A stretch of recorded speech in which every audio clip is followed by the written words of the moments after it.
couple of years ago, a photographer friend told me that photography is all about light. And if you can get the concept, or understand the concept at least, of you are going out and taking pictures of light, not actual objects or people, but how light falls on the objects or people, it makes it so much easier. So today we're going to look at how light works, how the camera works, and we're going to start off talking about exposure.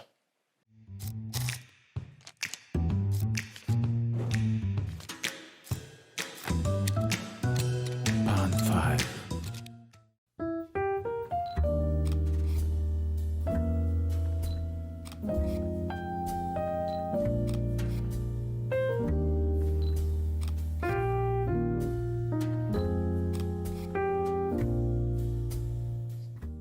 Now, exposure is basically how light or how dark your image is, right? So a perfect exposed picture would mean that your image is not too light or not too dark.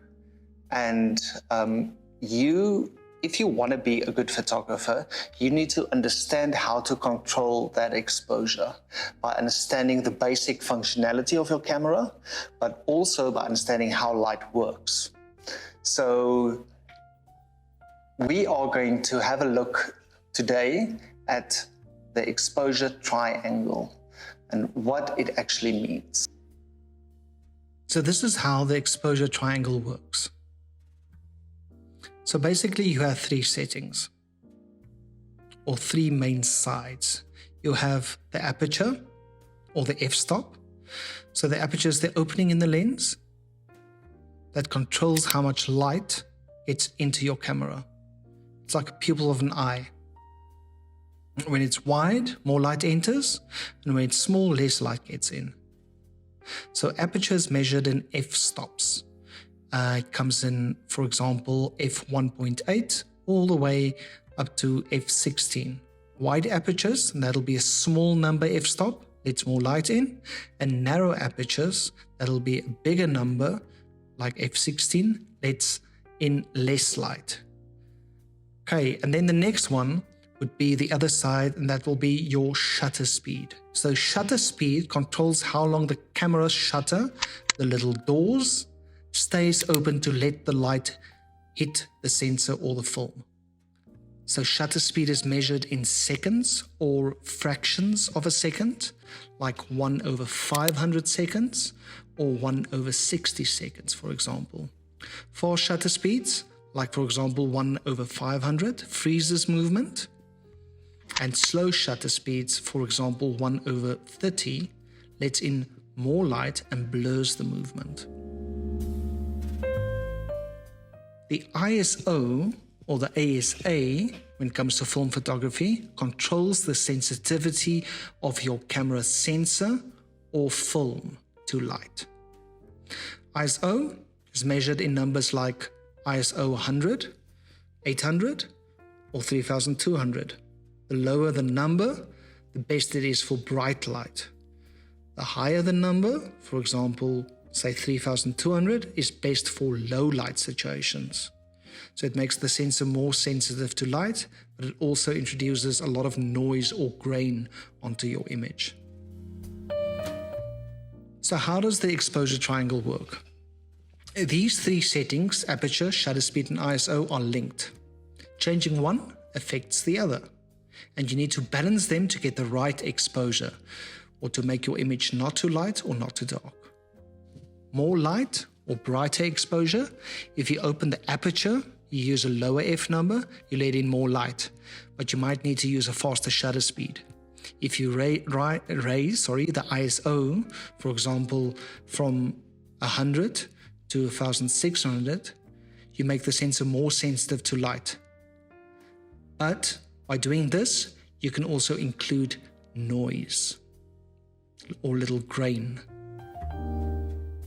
So less light or darker exposure is if you close the aperture, you use a higher f number, you let less light in, so you might need a slower shutter speed to let more light in for longer.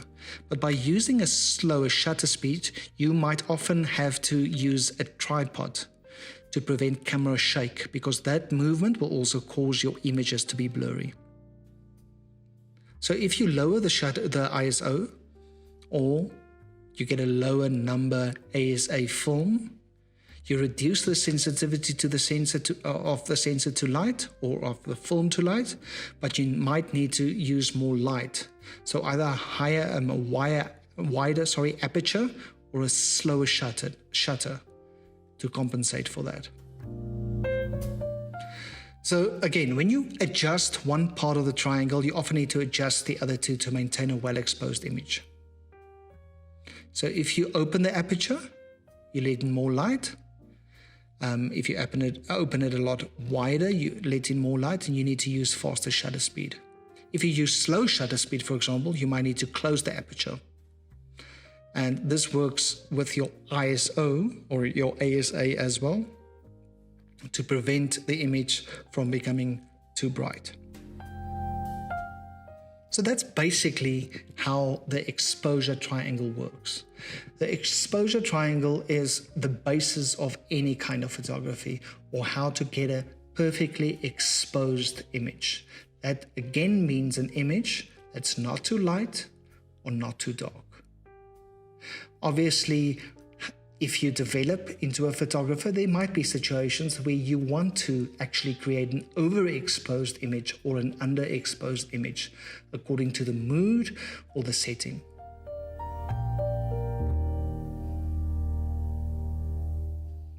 So remember, you have to always remember these three settings. You can control these settings if you are shooting in a manual mode, or with a camera that allows you to control these settings manually. They have to always balance for you to get the perfect exposure. That will be an image that is bright and clear, without any motion, to make sure that the objects you want specifically are sharp and a lot of blurry background. Adjusting one of these settings means adjusting the others to keep the image correctly exposed. Okay, so now we can go out and take some pictures. So whether you're using a film camera or your cell phone or a digital camera, one of the most important things is to make notes as you take pictures. So if you go out, you take a picture, you make a note of firstly where you took the picture, what time of the day you took the picture in, where the light was coming from, but also your f-stop, your shutter speed, and your, if you use the film camera, your ASA, or if you use the digital camera, your ISO. It would make such a big difference. So it was nice to actually have this conversation, and we will continue talking about the basics of photography. I will see you soon.